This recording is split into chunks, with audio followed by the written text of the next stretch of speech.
We'll resume or proceed. Thank you, everybody, for your patience. Yeah, she just texted me to just go ahead. All right. So this is DA 25-0187, Montana Conservation Voters and Others versus CHRISTI JACOBSEN, Secretary of State, and Intervenor State Senator Keith REGIER. This is the time set for oral argument. Council, briefly, would just introduce yourself and who's arguing for whom before we start.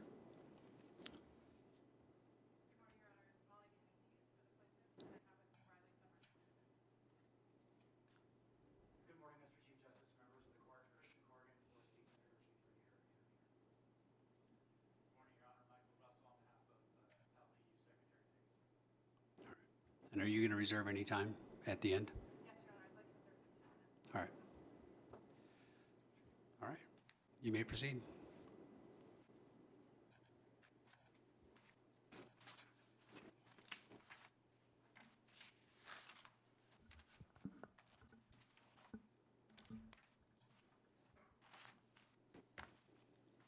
Good morning, Your Honors, and may it please the Court.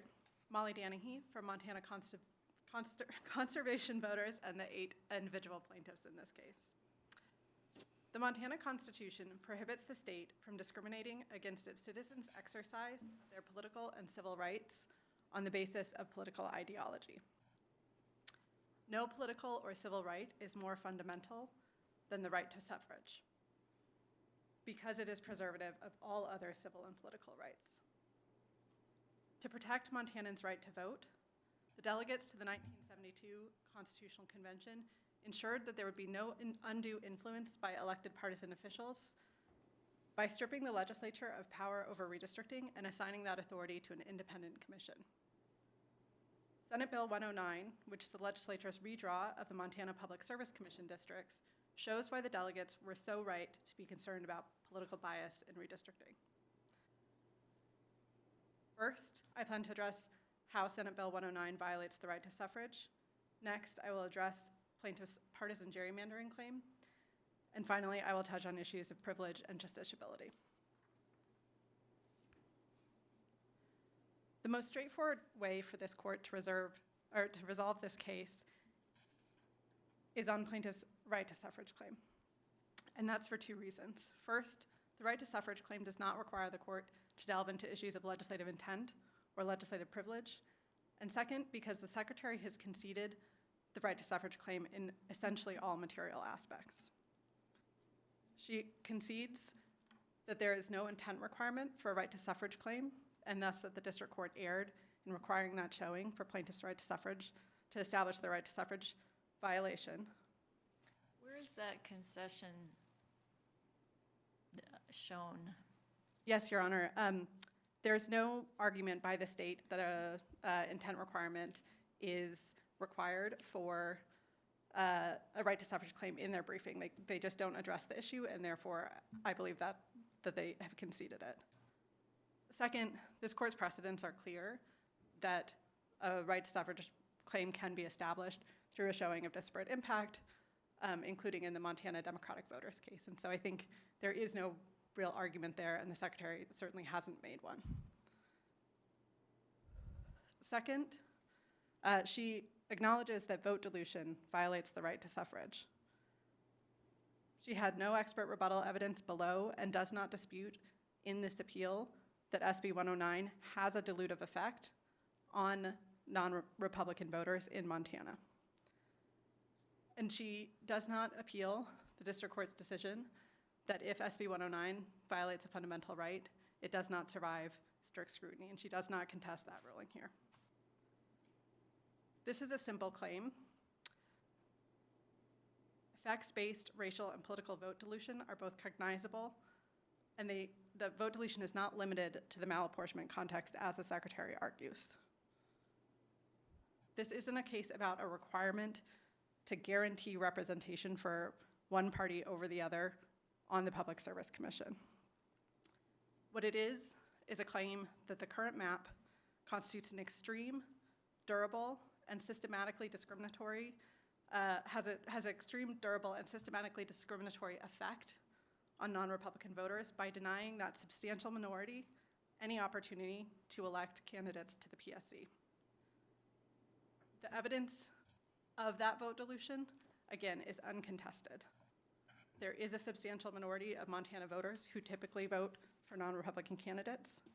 Under ordinary neutral maps, including the hundreds of thousands of maps in the experts' ensemble analysis, non-Republican voters are able to elect a candidate to PSC starting when their statewide vote share reaches 38%. Under SB 109, the undisputed evidence shows that no non-Republican voters will not be able to elect a candidate of choice to the PSC until their vote share exceeds 50%. This is a clear instance of vote dilution, and the Secretary's argument that it's not cognizable solely because it is based on partisanship versus racial discrimination, there's no basis for that in the law.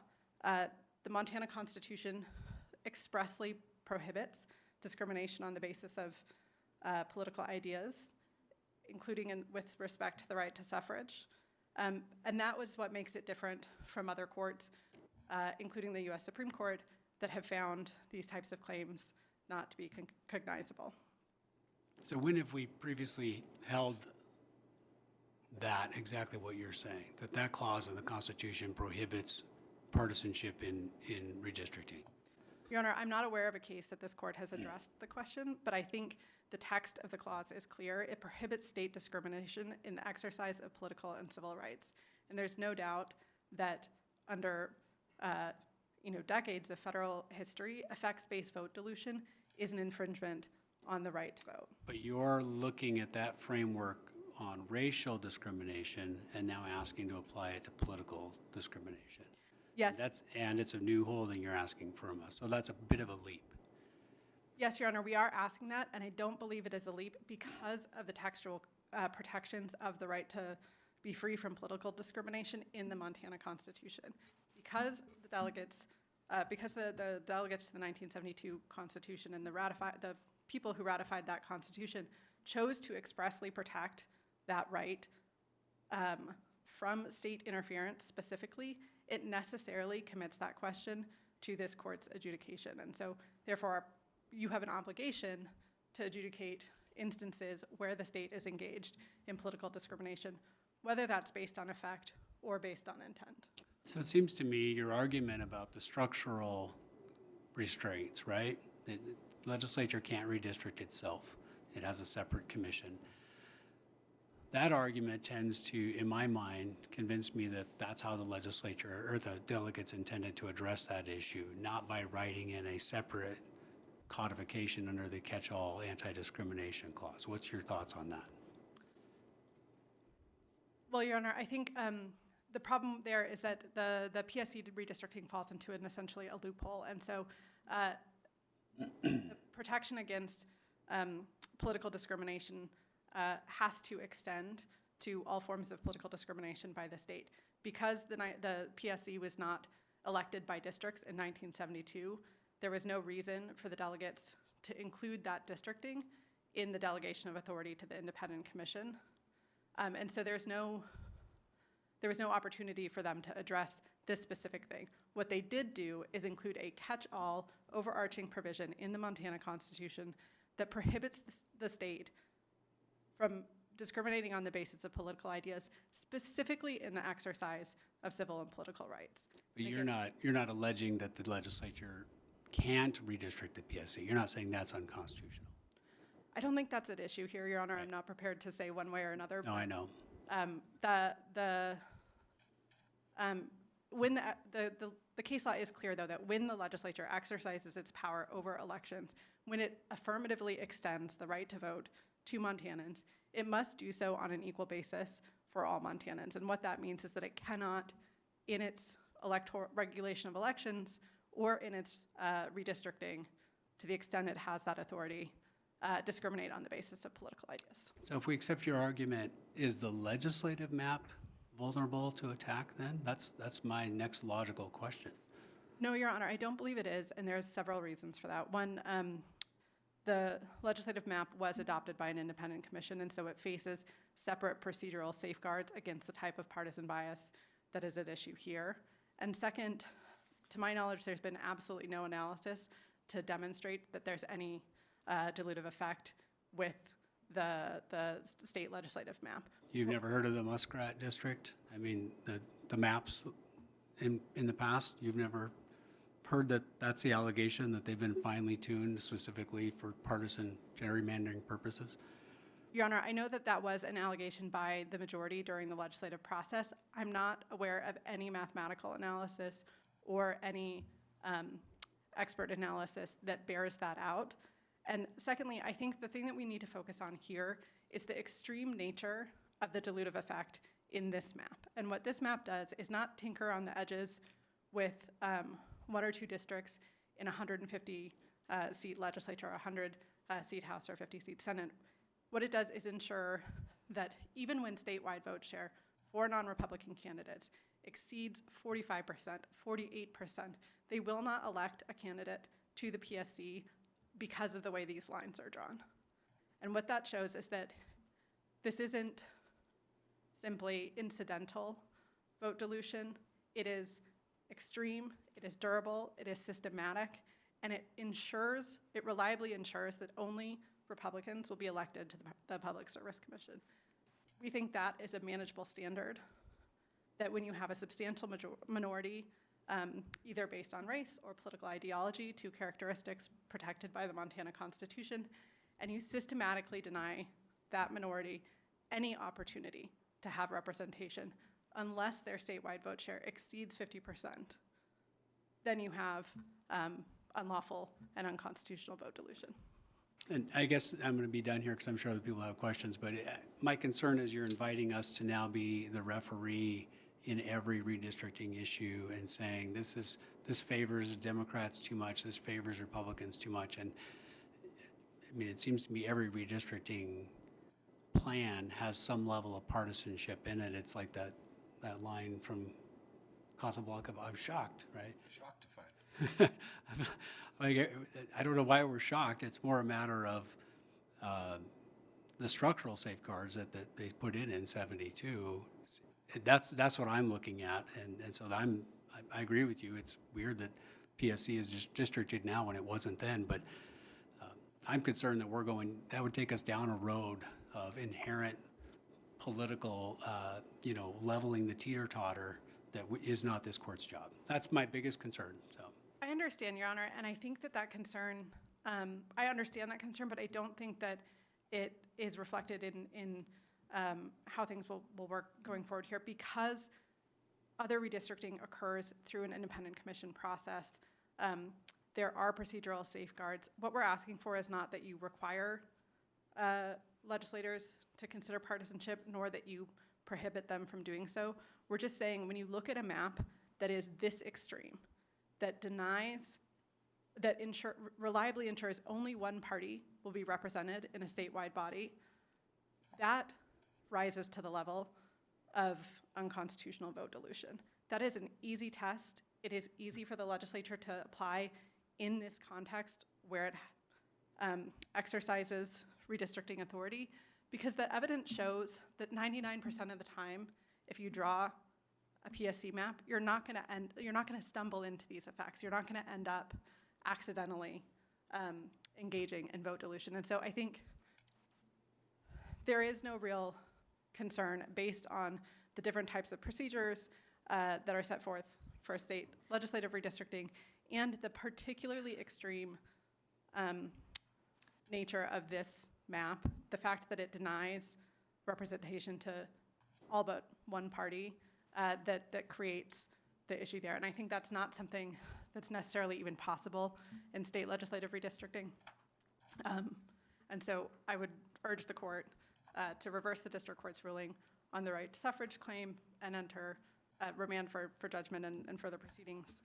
Counsel, the U.S. Supreme Court in the Common Cause Rucho case said vote dilution jurisprudence does not bestow upon political parties a right to have impact in proportion to its numbers. And so why is your argument consistent with that? And if it is, at what point does the court get involved? And you're saying this is particularly bad here. Well, how does the court know when it's particularly bad enough to have to get involved? Yes, Your Honor. Two things. With Rucho versus Common Cause, the federal court was applying the federal constitution, which does not have either the same express right to suffrage or the express protection for against political discrimination as the Montana Constitution does. And so what it found was that under the U.S. Constitution, there are not standards that would allow the court to adjudicate partisan vote dilution. It does, federal courts do adjudicate racial vote dilution and have been doing that for 40 years. There's clearly manageable standards there that we're importing here to apply. And we're doing that because the Montana Constitution, unlike the federal Constitution, sets an express standard, which is that the state cannot discriminate on the basis of political ideology. That's simply not present in the federal Constitution, and Rucho leaves open the possibility that states and state constitutions can provide the manageable standards and expressly says these claims can continue to be adjudicated in state courts where appropriate. And we believe that's appropriate here given the Montana Constitution's textual protection against political ideology discrimination. Would any party have such a claim? Do you mean, I'm sorry, just for clarification, do you mean a political party or? Yeah, a political party. Let's say the Libertarians felt like the districts didn't reflect their 3% impact. Do they have a claim? No, Your Honor, because we're not talking here about proportional representation. We're not talking about guaranteed representation on the court. What we're talking about is an electoral opportunity, like an opportunity to elect a candidate of choice, which doesn't mean guaranteed representation. But what it does mean is that when you have a substantial minority population that is denied the right to elect, to have the opportunity to elect a candidate of choice based on how the lines are drawn, based on political ideology, that's when you have a violation. If you're talking about a more minor population, you just don't have that same ability to elect that's being denied in this circumstance. And so here, what you have is a map that reliably ensures only one party will be represented. It means that independents and Democrats who run for the PSC cannot get elected, even if they have substantial support from voters, even when vote share statewide for those non-Republican candidates exceeds 45%. It's only once statewide vote share for non-Republican candidates exceeds 50% that you see any effect on PSC elections, and that's what creates the durable vote dilution here. Well, what about then, I mean, prior to 1974, they were just, all five seats were just statewide districts. So that would be the same dilution, wouldn't it, to a certain extent? Your Honor, I haven't looked at how that would play out. It would depend a lot on how voting was happening. If you're doing multi-district, first past the post, multi-member, it's a very complicated question because it depends on how candidates are elected. That said, if you could show in that circumstance that the adoption, like a return to multi-member districts, had the same effect of diluting the vote of a substantial minority population, you would have a vote dilution claim in that circumstance. And that's consistent, again, with federal jurisprudence in analyzing effects-based vote dilution in the racial discrimination context under the Voting Rights Act. Counsel, if I could ask, what is the overlap, or how does the non-discrimination clause of the dignity provision overlap with the suffrage right? And it might be touching on Justice Rice's question, because the provision is, the text of it is in the context of individuals. So an individual has, I mean, how does that change when we've got a small group? First of all, does it even apply to a group when the text of that provision is specific to individuals? And then second, how do the two constitutional provisions relate to each other? Yes, Your Honor. I think they are tied together because of the way that the political discrimination clause is worded, and it prohibits political discrimination in the exercise of civil and political rights. And the right to suffrage, again, is the most fundamental of those rights. And so if you have political discrimination in the context of the right to suffrage, you are violating the right to suffrage and the right to dignity. That's different from a partisan gerrymandering claim, which is that the second claim that we've brought here, which is that the legislature unduly sought to achieve partisan aim, and that concern predominated over all other criteria. I'm happy to turn to that claim, but just to answer I'm sorry, I missed the second part of your question. You answered. Okay, thank you, Your Honor. Counsel, when you first started the argument, you said that the easiest resolution of the issues in this case would be to focus on Article 13, the right to suffrage, and you mentioned that it was an effects-based analysis, but then you started kind of conflating between Article 4, the right to individual dignity, and Article 13, that provides us the right to suffrage. Is your argument that when the district court in conclusion of Law 6 said that the predominant factor was intent and applied it to both Article 4, where the words on account of do suggest that motive and intent apply, and those words are not in Article 13, which just says you can't interfere, that's the error, that intent was applied to both of these constitutional guarantees in the analysis, and that there was a failure in the analysis, and that's the legal error?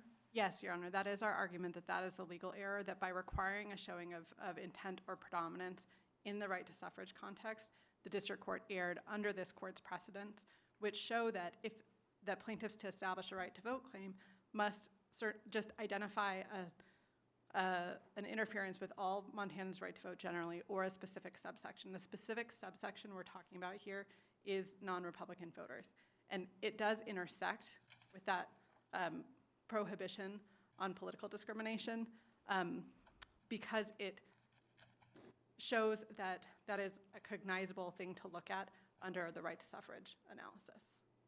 And then is your definition, I guess, of interferes for purposes of Article 13 something like districting scheme interferes with suffrage when, by its structure, it systematically and predictably denies a substantial group of electors an equal and realistic opportunity to elect candidates of choice beyond what neutral criteria and political geography would ordinarily produce? Yes, Your Honor. I don't think that you need to look at what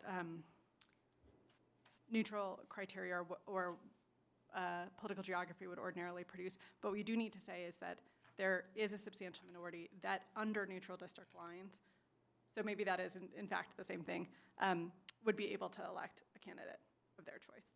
And there is evidence in the record here that that is possible. That standard's always been in the racial context. There are state courts that have applied an effects-based test. The one that I have been using here is from a Utah District Court case. There is also a Maryland case. So Utah, very different facts, right? Would you agree?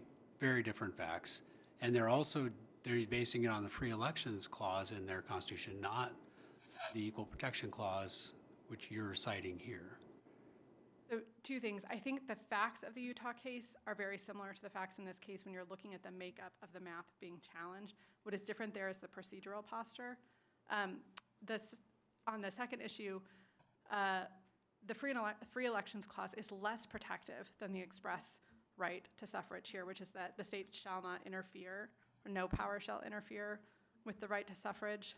That is more similar to the Pennsylvania protection of the right to suffrage than the kind of general protections that many states have under a free and fair elections protection. And so I think the Utah case is helpful because it identifies a manageable effects-based standard.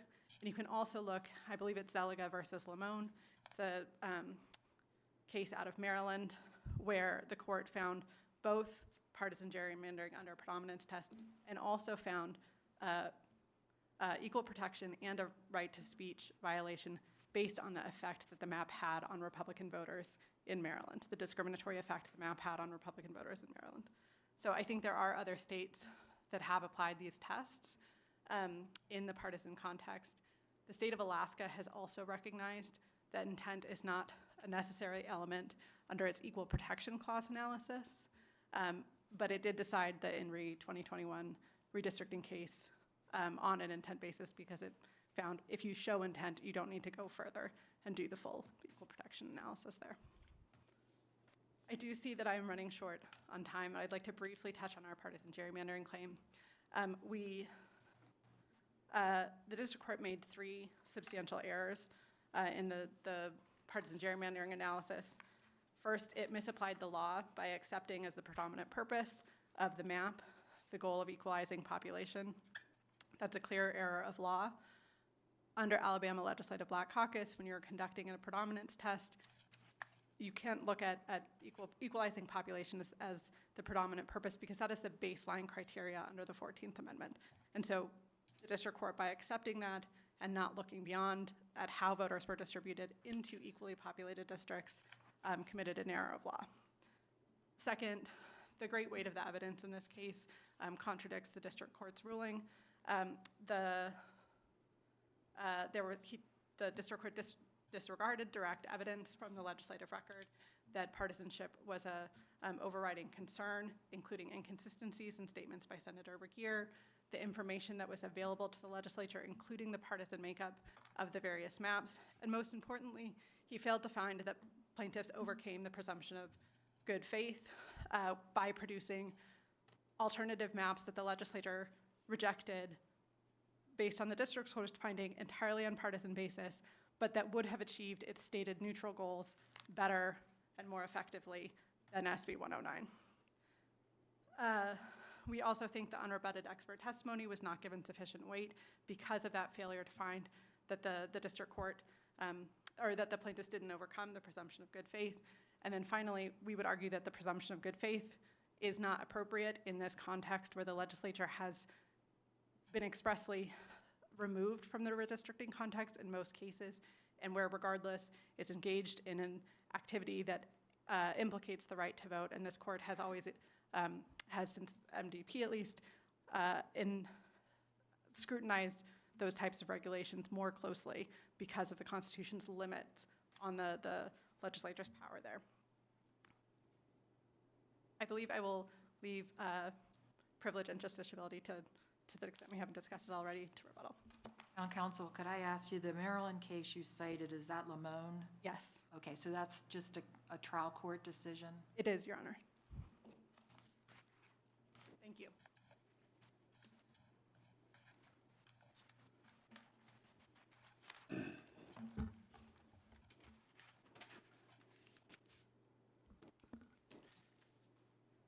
Mr. Chief Justice, and may it please the court, Solicitor General Christian Corrigan for Intervenor Appellee, State Senator Keith REGIER. This court should affirm the district court's decision quashing the subpoena to Senator REGIER for 3 reasons. First, the legislative privilege contained in Article 5, Section 8 has deep roots in the American legal tradition and is a cornerstone of the separation of powers that enables our system of government to function. Second, plaintiffs openly seek to do precisely what legislative privilege was intended to prohibit: inquire into Senator REGIER's motives and private forethought for Senate Bill 109. Third, neither the right to know nor an alleged constitutional violation can override this core separation of powers safeguard that the 1972 delegates imported verbatim from the 1889 Constitution. This is consistent with this court's decisions in Nelson, Cooper, and AP versus Usher, and this court should affirm. First, the text of Article... I'm sorry, what about O'Neill? Are you going to address that one too? Absolutely, Your Honor. Okay. So I think O'Neill has limited value here. First, because O'Neill simply applied Nelson, and that's the framework that controls. O'Neill specifically says that executive privilege is not a separation of powers issue, but courts are unanimous that speech and debate clauses and legislative privilege is a core separation of powers issue. And Cooper even discusses how legislative privilege is a separation of powers issue. In fact, O'Neill says that the need for executive privilege dissipates over time after the legislative session. But the need for legislative privilege outlasts the legislative session. In fact, I would argue it's at its apex here when a legislator is being hauled into court after the legislative session to pry into his private forethought and internal motives for drafting a bill. So it's your position that constituents don't have any right to know why their legislators are passing laws, what's motivating it? So, Your Honor, I think the time to question Senator Regier over his intent on Senate Bill 109 would have been during the legislative process. And AP versus Usher lays this out, that there are certain aspects of the legislative process that are subject to openness and subject to the right to know, and others that aren't. And so Senator Regier's private forethought in preparing a bill and talking about what happens at a committee hearing behind the scenes, those are not subject to the right to know. But his constituents and the public are free to ask questions and question his motive during the legislative hearings. What about finding out, like, what lobbyists a legislator is speaking to? So, Your Honor, first I would say that can all be brought up during the legislative session. And the text is very clear that Senator Regier cannot be questioned in any other place other than the legislature. In terms of third parties, certainly the media, the public are allowed to raise those questions during a legislative hearing. Well, it says, the text of it is, he shall not be questioned in any other place for any speech or debate in the legislature. I mean, the plain text doesn't support your argument. I understand what you're saying is the pre-existing privilege, but there was a pre-existing privilege in O'Neill that we found and in Nelson, but we also found that as it pertains to that pre-existing privilege, as you just alluded to, it diminishes over time. And even though even though the governor is not questioned about, or even though the documents that were at issue in O'Neill may not have been producible during a legislative session, I mean, certainly we have a constitutional right to know. Montanans do in this state, and so certainly at a certain point, that constitutional right to know has to apply to find out what their government is doing or why they're doing it, even if it's after the fact. Wouldn't you agree?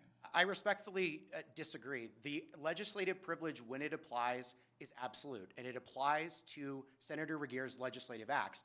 And I would argue that the plaintiffs here have never contested that Senator Regier's work on Senate Bill 109 is a legislative act. And so respectfully, I think, again, as I said when I started, that the need for his legislative privilege endures after the session, and it's at its apex right now, because prying into Senator Regier's motives for Senate Bill 109 gets to the core of why we have legislative privilege to begin with. And I'd point out again in response to the need for the public to know that legislative privilege is actually a public good. It is not for Senator Regier's personal benefit. Well, isn't the right to know a public good? I mean, and I'm not even speaking about specifically Senator Regier here.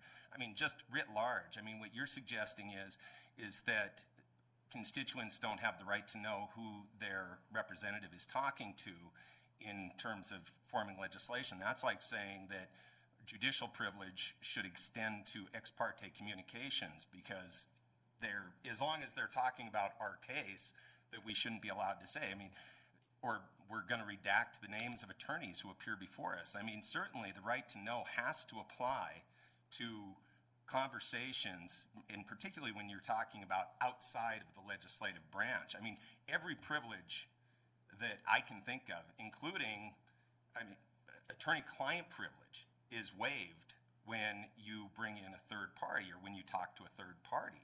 I mean, I'm just trying to understand why, and as we pointed that out in O'Neill, the gubernatorial privilege was confined and cabined to just advice that is received from members of the executive branch. I'm just trying to find out why this should be any different from the governor. So, Your Honor, a couple things. To start with your question about, say, analogizing this to judicial privilege, I think that the legislative openness provision of Article 5, Section 10 has a similar form to what courts do in terms of openness. The courts put forth the entire record to be public. They put forth their decision. What litigants are not entitled to are to see draft documents of decisions. They're not entitled to depose judges or justices to figure out whether there was something else at issue. They're not entitled to— No, but we're required to let people know if somebody tries to speak to us ex parte. I mean, so everything's in the record, And that's a key distinction. Everything's in the record about who's trying to influence our decisions in a legitimate way, you know, through briefing and through oral argument. But if somebody tries to communicate with us ex parte, we're required to divulge that. Why shouldn't that be? I mean, and as would, you know, I'm just trying to understand when there is somebody trying to influence, and I'm not trying to imply any nefarious intent. I mean, there are legitimate interest groups on all sides that try to influence legislation. I'm just trying to figure out why that isn't something that should just absolutely be discoverable, who anybody is talking to. Just like, you know, they're going to find out that you all are trying to persuade us to go one way or another, why it should be any, or people visit with the governor and talk to him and inform him and provide information outside of the executive branch, or if somebody who is outside of an attorney-client relationship communicates about it, or if you include somebody in a meeting with your client, that's all waived. I mean, it just seems like this would be the one place where you're saying that that should not apply. So that gets into the waiver, not the existence of the privilege. I think the plaintiffs have essentially argued that the privilege doesn't exist at all. So we're getting into whether bringing in third parties to the legislative process waives the legislative privilege. And I think there's strong case law across our sister states and across the U.S. Supreme Court, or across federal courts, that when a legislator brings in a third party, similar to a legislative staffer, they become the alter ego of the legislator. Now, when that third party comes into the process, the legislator risks that third party breaking the privilege. And so there is a risk to bringing in third parties to the process, but... Well, isn't that the inherent basis for considering it waived? Because if you're risking that, by virtue of the fact that you're accepting that risk and acknowledging that risk, you're essentially waiving the privilege. I mean, that's the whole point of waiver in an attorney-client privilege. It's true, but I would contrast that with the point behind legislative privilege, which is to allow the legislator behind the scenes to craft ideas and to work on legislation without having his or her motives questioned. But as it applies to the right to know, I would also differentiate between conversations and documents, because the right to know, to my knowledge, the plaintiffs have not argued that the right to know also gives them the right to depose a legislator to overcome legislative privilege. So our argument certainly is that compelled testimony, as the U.S. Supreme Court said in Hubble, is inherent in the production of documents as well. But if we're parsing through it, the right to know, to my knowledge, doesn't give any plaintiff the right to depose a government official over conversations they've had behind the scenes. And again, I would go back to this court's decision in AP versus Usher, where it specifically said, as far as conversations go, that Senator Usher or other legislators' conversations before a hearing on what questions to ask are privileged and not subject to the right to know. So we've got a spectrum. We've got the public legislative history, hearings, minutes, all that stuff, and you've got a legislator's personal thoughts. So somewhere in there is where that line is, okay? I agree, I don't think they can be deposed, but I don't know why this draft document from a lobbyist given to a legislator, to a legislative staffer, that's not personal to them, that works for a legislative services division, and says, hey, follow these directions to draft a bill. That, for the last 20 years, has been considered open to the public. So that's the nub right there. You got to help us out there. So I would point out that, again, the court doesn't have to reach the more specific question, and I know that this has been briefed extensively in the Saslov case, where in this litigation, I represent Senator REGIER, but I represent the state in Saslov. Which, by the way, causes some confusion for us when you guys are. I understand. I'm not the state today. I'm a legislator. I know. So I want to be careful in terms of the scope of what I argue for Senator REGIER. But what I would say is, when it comes, the state's position, which was legislative services position in Saslov, is when a legislator works on an individual bill with legislative services, that is still confidential and private. When it's a committee bill, that makes it subject to Article 5, Section 10, and it is open. So the legislative services staff, when they work for the legislator, function as the alter ego. And that goes back to the Supreme Court's decision in Grayville. But that's akin to what we said in O'Neill about the governor, and we recognize that the governor and the candor privilege, that when it is still necessary, dissipating over time, but at the time, the candor privilege that we recognized in O'Neill was limited to and this would be analogous to the legislative services, is it's limited to advice from staff, from those within the executive branch. I mean, that's where I'm just having a tough time where, and you pointed out yourself in your brief, the analogy between this and the judicial privilege that we recognized in O'Neill, which was it promoted the public good for people to know, and that's why we have a record, and it's everything that was relied upon is there. I mean, and anything that is outside the record, and certainly anything that somebody tried to inject into the record, it's either the public's going to know about it, because we're either going to disclose that somebody tried to communicate with us ex parte, or it's going to be put in the record pursuant to motion. So it's all very public.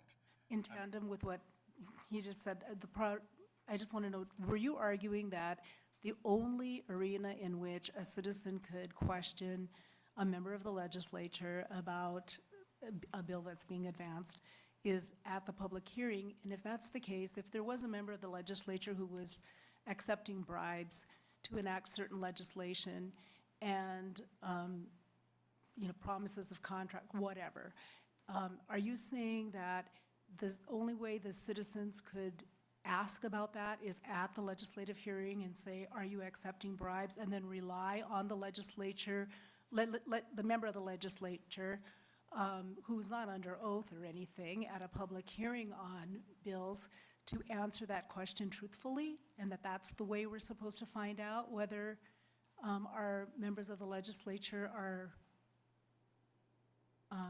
not committing crimes, I guess, in the context of, or being unduly influenced in a bad way?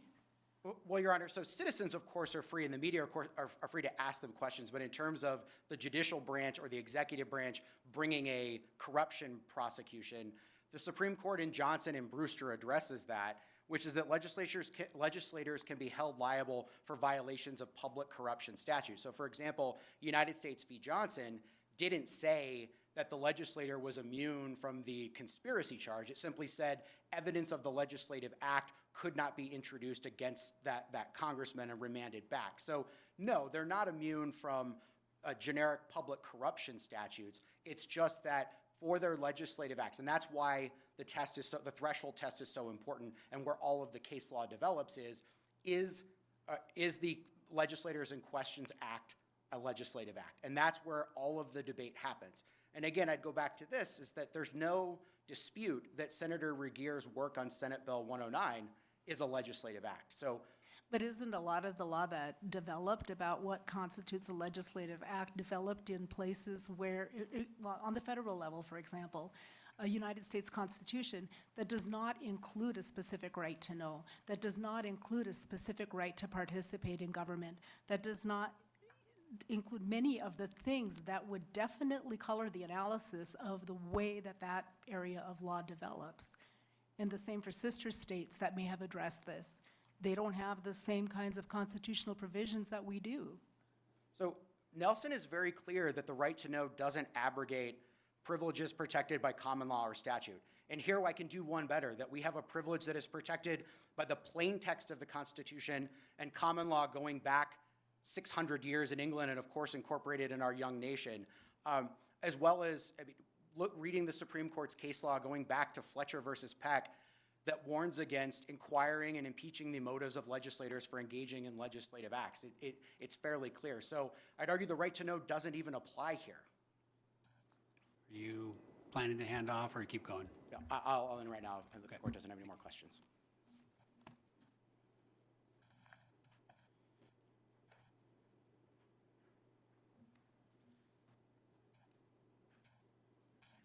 Morning, Mr. Chief Justice, members of the court. May it please the court, Michael Russell on behalf of Secretary Jacobsen.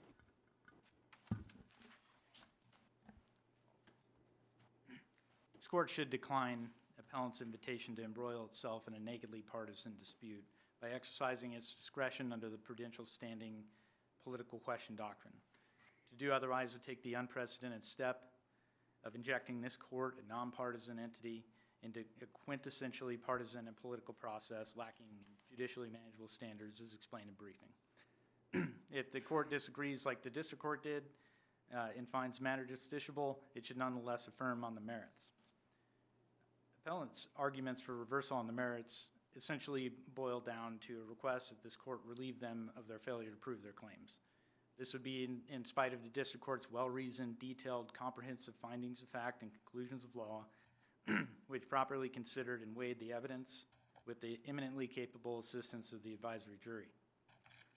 The reality is that appellants had a full and fair opportunity to present their case at trial. Just as they failed to persuade the district court and the jury, they likewise failed to present any reason to disturb those findings below. Appellants established no clear error as required to reverse the district court's factual findings, nor did they establish any reversible legal error. And that gets me to the merits of the plaintiff's right to suffrage claim, which was of interest in the initial questioning. I guess the way I would describe it is this is still a partisan gerrymandering claim under a different level, or under a different label. And it's a circular argument to say that this law violates the right to suffrage because it violates the right to equal protection. The right to equal protection protects its citizens' right in the exercise of their civic rights and prevents that from being burdened by political discrimination.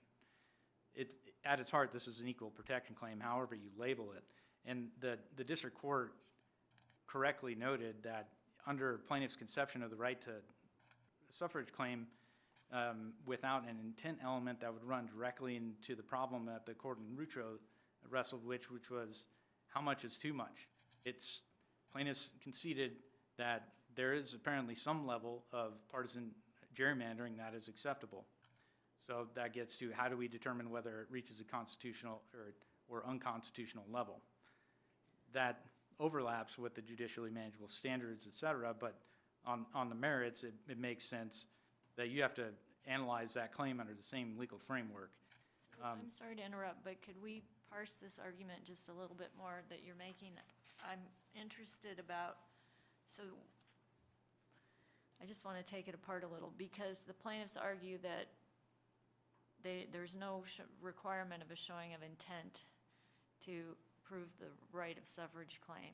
And if I understand you correctly, you're saying that is there, that motivation requirement is there because in order for the plaintiffs to prove their right of suffrage claim, they have to show discrimination on account of political beliefs, which on account of requires that motivation be shown. Is that a poorly articulated way of understanding your argument?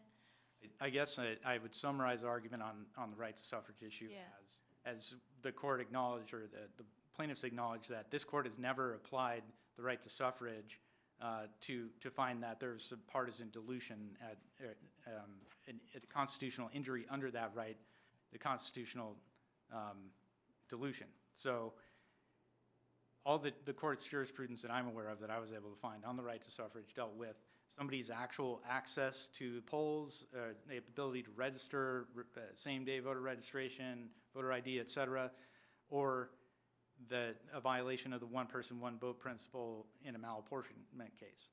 For example, if I was in a district that was malapportioned, then in relation to another district voter there that had fewer individuals, their vote would be counted for more literally. Or if somebody, if an election official double counted a vote or provided more weight to what person's vote than just one vote. That's the extent of this court's jurisprudence as far as I'm aware. So if this court construes this partisan gerrymandering claim under the right to suffrage, then it still should go through the same legal analysis. You have to have the judicially manageable standards, which if we're applying the Rutro dissent, which I think is, if you disagree on justiciability, that's the best test. That's the test that the plaintiffs argued throughout the entire case, and that's exactly because there's no other way other than deciding that there was discriminatory intent to determine whether it's unconstitutional or not. But counsel, you don't have to prove intent for a violation under the non-discrimination clause of the dignity provision, right? That's not my understanding, Your Honor. As the district court laid out, it's been a traditional requirement for an equal protection claim to prove some sort of discriminatory intent or purpose. I guess if I think purpose and intent in this context are synonymous. And that was the question of fact that was presented to the jury. That's what the essence of this case is about. To hold otherwise would open up the right to suffrage to essentially show, there was a disparate impact. We're not sure how substantial that has to be. That's also not established.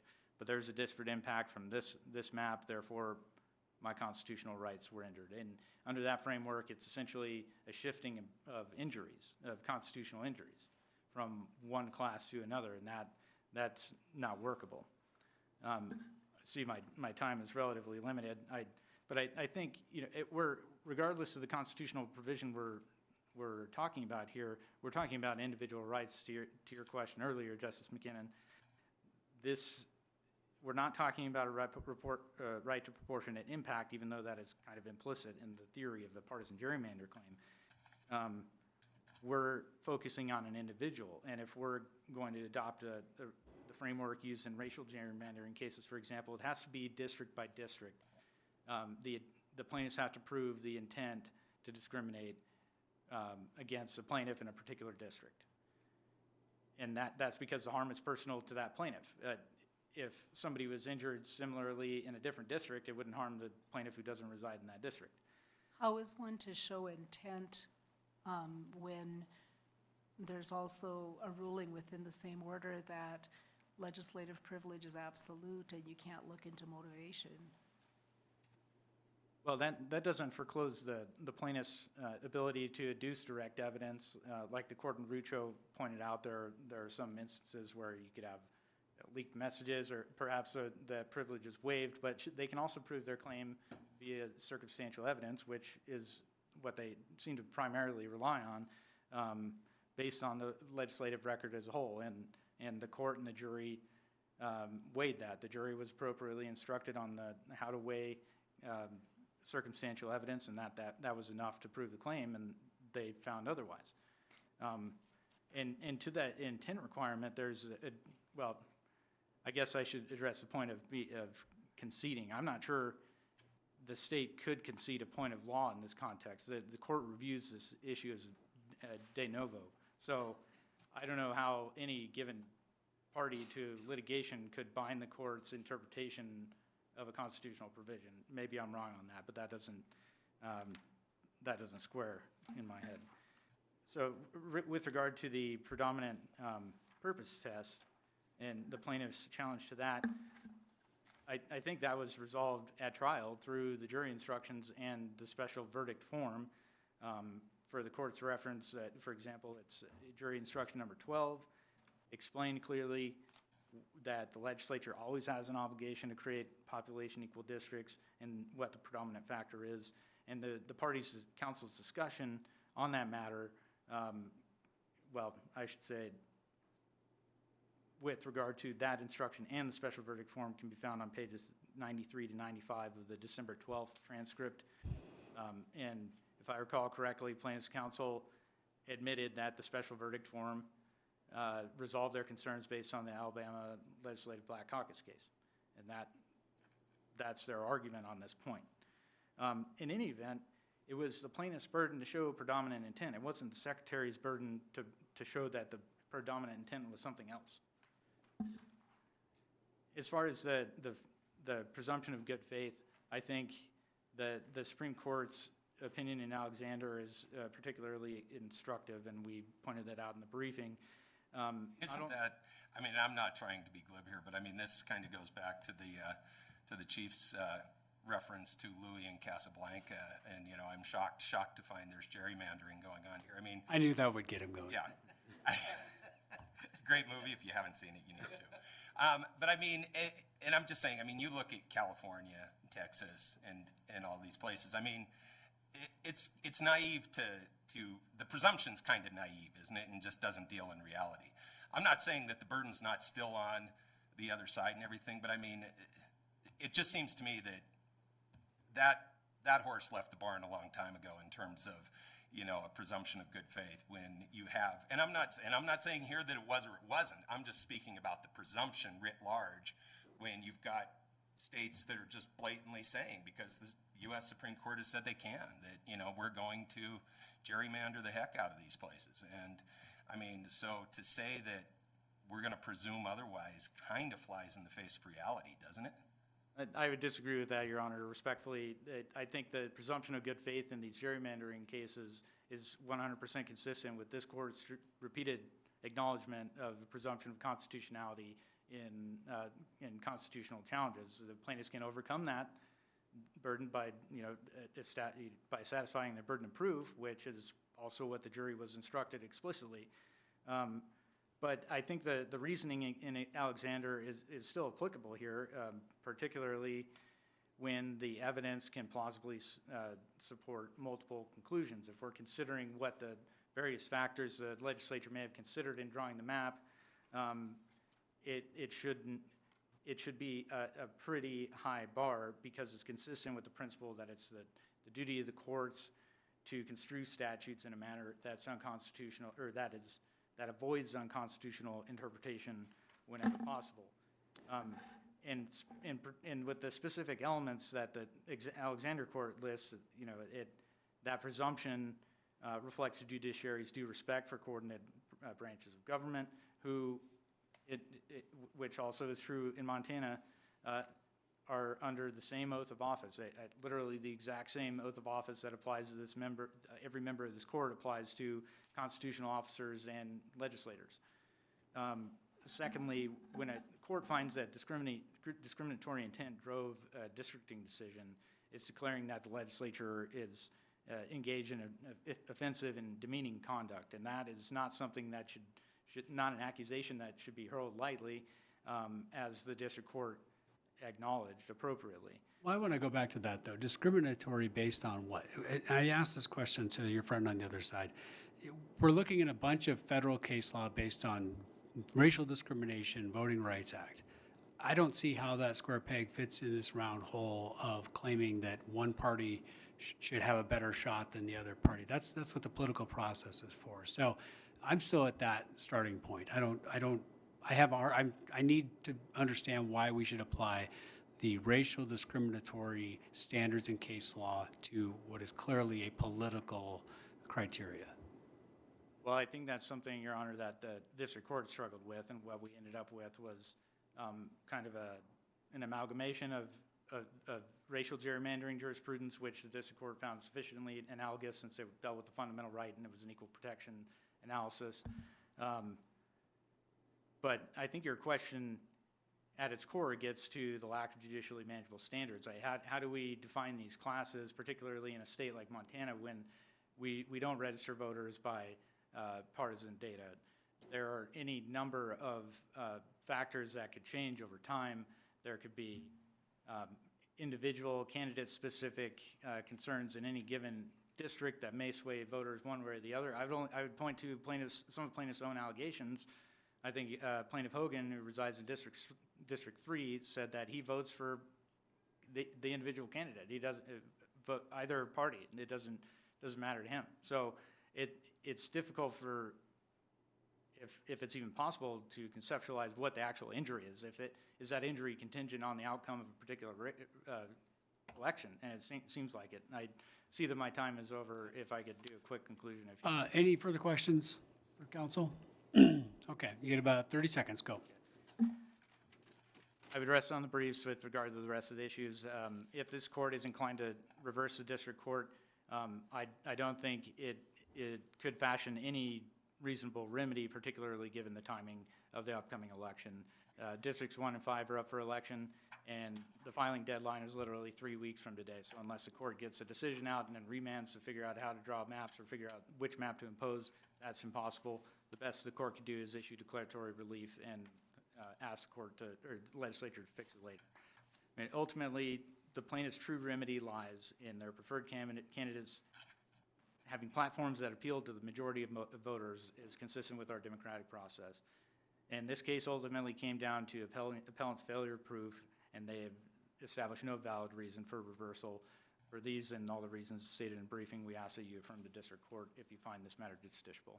Thank you. Thank you.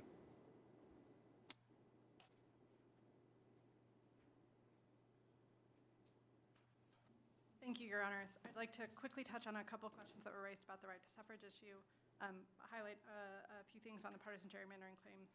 Ms. Danahy, could you pull the microphone down? Can't hear you, sorry. Sorry, I'm a little bit shorter than my colleagues.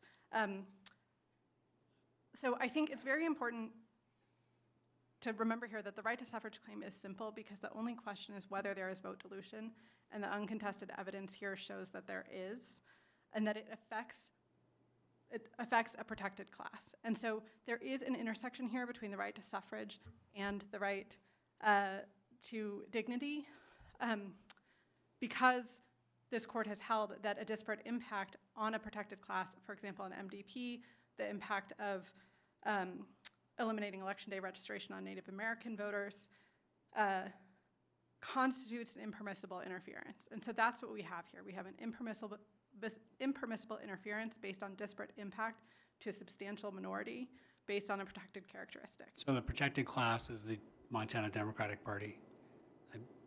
I'm not seeing this fit from the racial context. That's my concern. Yes, Your Honor.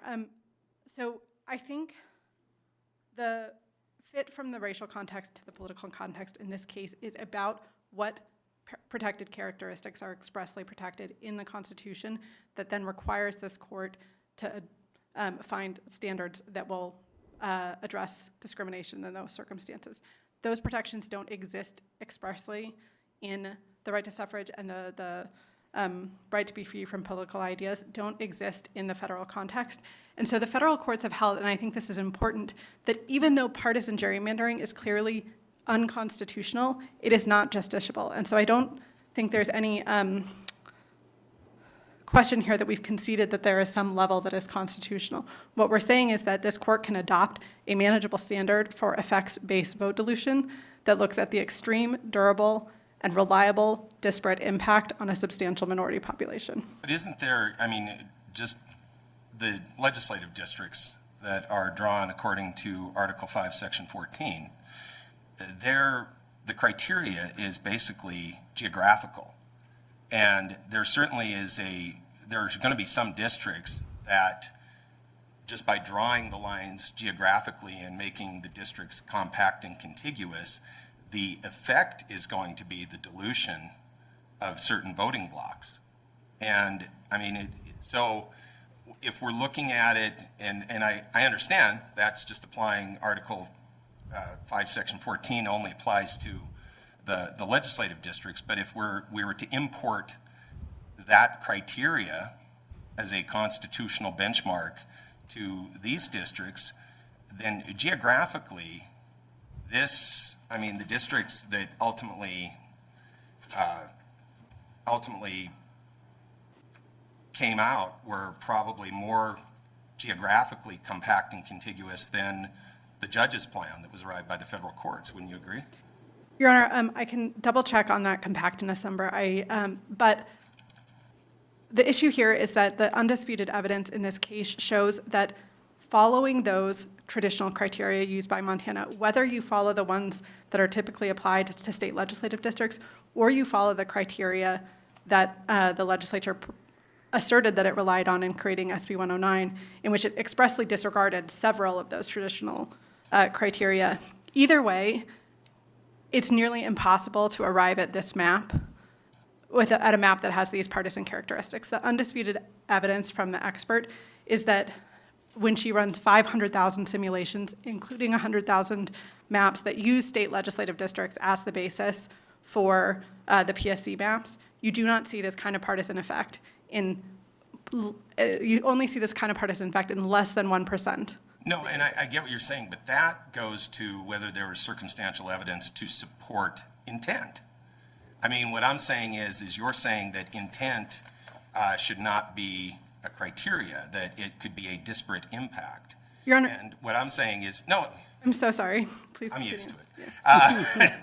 No, but what I'm saying is that there is going to be a disparate impact under Article 5, Section 14, drawing the districts geographically, which is the primary criteria, that the population is equal and that they're compact and contiguous. That's going to result in a disparate impact potentially on some districts. It clearly does. But that doesn't mean that if there was no intent to favor a certain voting bloc, then that doesn't violate at least Article 5, Section 14's criteria. Yes, Your Honor. I do think that evidence is relevant to the question of whether the standard is manageable, because it shows that you don't stumble in to this kind of error. Requiring the legislature to not draw a map that has this extreme disparate effect that denies all but one party representation on the PSC is not something they're going to regularly do by accident just because of the function of geographic or other traditional redistricting criteria constraints. And so I think that is how you navigate that issue, is that you're not adopting a test here that will require legislators to even consider partisanship, because when they don't consider partisanship, they're not likely to stumble into this. And so I think that's what the evidence shows. I think with respect to the partisan gerrymandering claim, I wanted to point out two errors that were not discussed here. One is that the district court denied the plaintiffs an instruction to the jury and did not consider this in his own independent analysis of the facts, that the legislature is intended to presume to intend the reasonably foreseeable effects of its actions. And so I think that is an error that goes to this question of the presumption being the presumptions in this case being properly applied. And I think it particularly goes to this issue that we face, where if the requirement is that you show some level of legislative intent, the legislature is presumed to act with good faith in an area where the delegates to the 1972 Montana Constitution did not trust them to do so.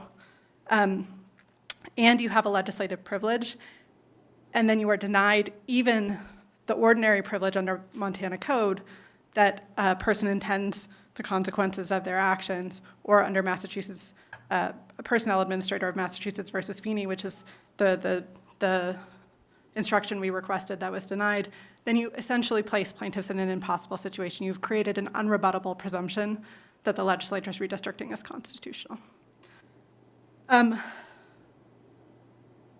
With respect to the legislative privilege, I have a few points that I'd like to make. One,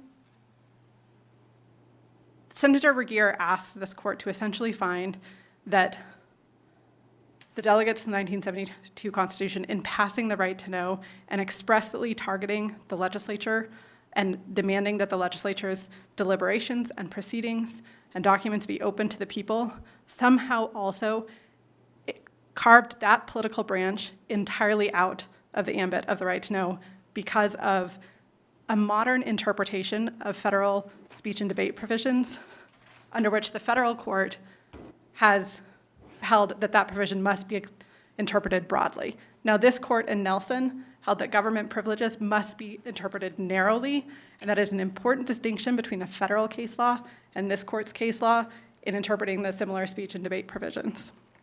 And it did so because government privileges interfere with the truth-finding process and run into conflict with the right to know. And so I think that's an important framework to start with. The other is that the privilege against disclosure of legislative activities is not found, or public scrutiny, the privilege to be free from public scrutiny of legislative activities is not found anywhere in the pre-1972 case law interpreting speech and debate provisions. It's very clear from the history of that provision that it is intended to protect legislators from immunity for criminal prosecutions by a vengeful executive, or from civil damages in a way that would intimidate them or otherwise interfere with the legislative process. So do you think that the delegates carved the judiciary out of that right to know?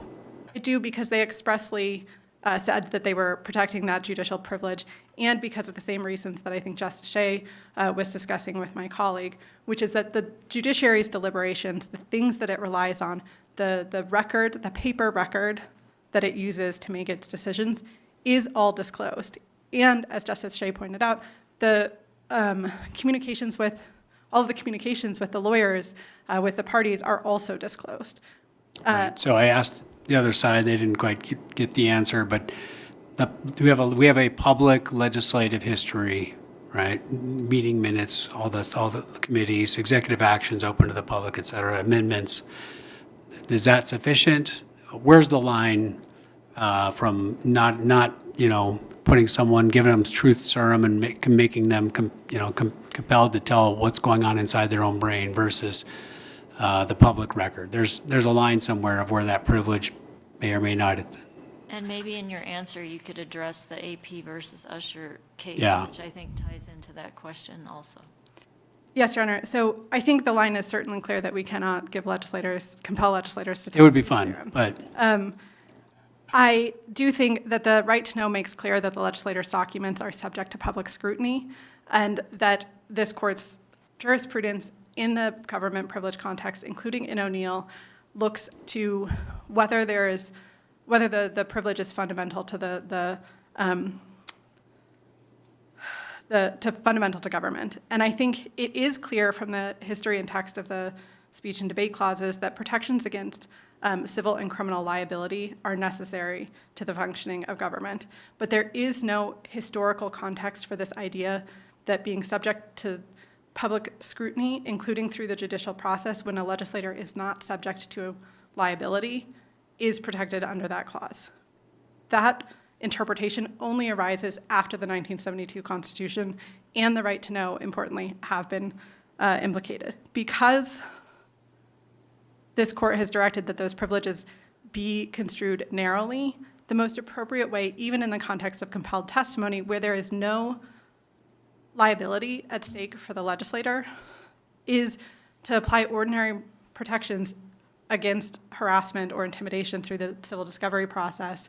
You could use Apex doctrine, you can use undue burden analysis to make sure that legislators aren't subject to harassment through that process. We think that is the more appropriate way to handle this, given the lack of textual support for the idea that documents are protected under that, and given the historically narrow interpretation of the provision at the time of the 1972 Constitution. so how does that feed into Justice Baker's question on AP versus Usher? Yes, Your Honor, and I apologize, I'm not as familiar with that case, but I do understand that it was about, I believe it was about open meetings and the use of kind of rotating people to avoid triggering an open meetings requirement. It wasn't correctly decided. I would never presume to question this court's judgment. The issue here is that the discovery at issue in this case goes to documents first and foremost, and so it's a little bit different from AP.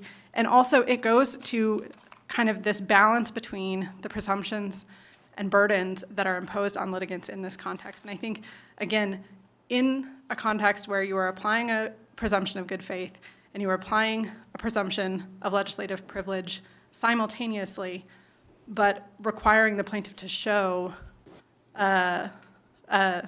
improper motive, you run into a place where you've essentially created an unrebuttable presumption for plaintiffs. And this court has said in MEIC that presumptions should be applied and litigants should be able to vindicate their fundamental rights. If you are removing intentional political discrimination from the ambit of judicial scrutiny, whether through justiciability or through essentially creating an unrebuttable presumption, then I think you're doing a disservice to the Montana Constitution. So what's your final argument on the deposition itself? That seems to be shall not be questioned in another place, seems to fit that constitutional prohibition. Your Honor, our argument there is that it shall not be questioned for the purposes of civil or criminal liability. That's the limiting construction we place on that. We think that's consistent with the history and text. And so that's how we would ask. If I may conclude briefly. Any further questions from the panel? Can I ask Justice one more Rice, go ahead. question? So I'm uncertain about this. I mean, you've just argued that the court should adopt, excuse me, should adopt a standard for application to effects dilution. And I'm thinking back to my days of working on the legislative districts. You could run hundreds and thousands of maps, and someone always loses. Someone always gets diluted, always. And your argument here today is, well, if it's bad enough, then the courts have to step in. What would your suggested test be? Yes, Your Or Honor. the court to say, well, I mean, is it, we know it when we see it, or, I mean, how do we adopt a test that provides a rule for that? Your Honor, the test that we propose is that if the map imposes an extreme and durable dilutive effect that systematically prevents a substantial minority. Okay, hold on. Extreme and durable. Extreme and durable dilutive effect Dilutive effect. that systematically prevents a substantial minority from the opportunity to elect candidates of their choice based on a protected characteristic, whether that's racial characteristics or partisan political ideology, in a way that denies representation to all but one party on a statewide body. I think that is a very limited test. It applies precisely to these facts. It's the same test that was used in that Utah District Court opinion in a very different procedural posture, but it's manageable. It addresses these facts. It does not create a wide open door for challenges to future legislative redistricting.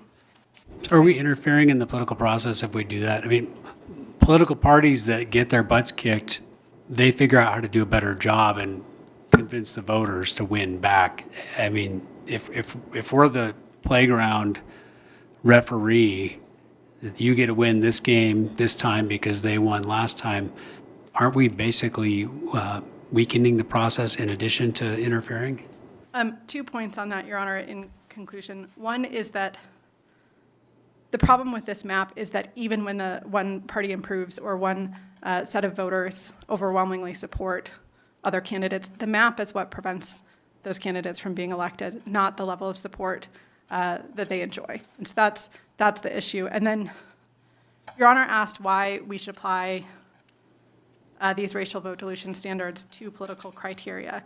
And I think there's 2 reasons for that. One is that the delegates saw fit to expressly protect political ideology in the Montana Constitution. And the second is that we don't want Montana to become California.